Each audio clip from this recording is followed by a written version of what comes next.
जय हिंद फ्रेंड्स।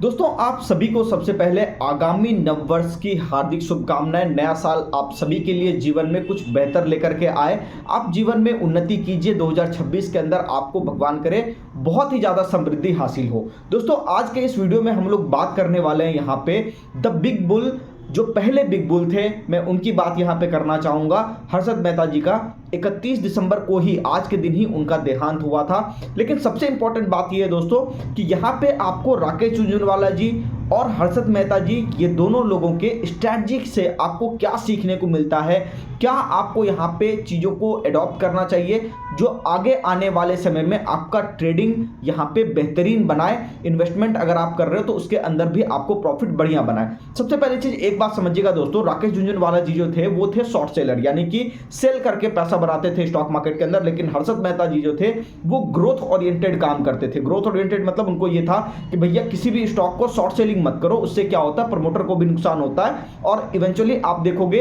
तो उसके अंदर जितनी पैसे मतलब आने चाहिए थे कंपनी के अंदर वो नहीं आते और उसका वैल्यूएशन थोड़ा सा डाउन रह जाता है। तो उनका ये मानना था कि अगर आप लॉन्ग करते हो तो कहीं ना कहीं कंपनी को सपोर्ट करते हो, जो कि रियल बात भी है कि अगर आप बाय करते हो किसी भी कंपनी का शेयर तो कहीं ना कहीं आप भी कंट्रीब्यूट कर रहे हो उस कंपनी को बढ़ने में।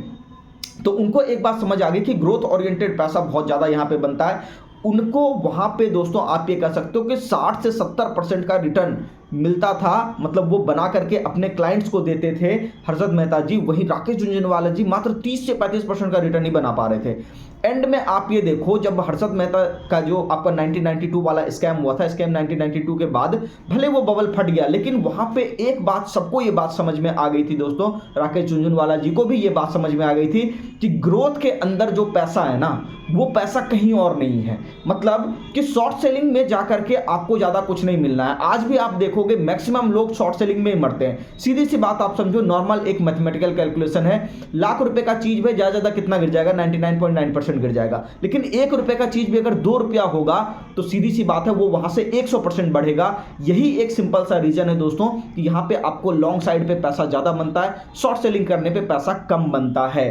क्योंकि राकेश झुनझुनवाला जी भी उस वक्त बहुत कम पैसा बना पा रहे थे जब वो शॉर्ट सेलिंग करते थे। अपने हिस्ट्री का, जीवन का सबसे बड़ा पैसा जो उन्होंने बनाया वो लॉन्ग करके ही बनाया, शॉर्ट सेल करके नहीं बनाया। शॉर्ट सेल काफी प्रोफेशनल लोगों का काम है दोस्तों।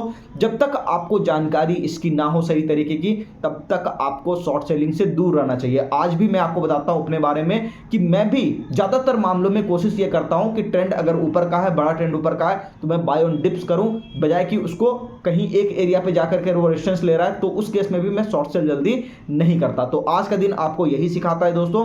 बाकी वीडियो कैसा लगा कमेंट सेक्शन में जरूर बताइएगा। जुड़े रहिए हमारे चैनल से। अगर आपको हमारा कंटेंट अच्छा लगता है तो आप चैनल को फॉलो कर सकते हैं, ठीक है, सब्सक्राइब भी कर सकते हैं अगर आप यूट्यूब पे देख रहे हैं तो।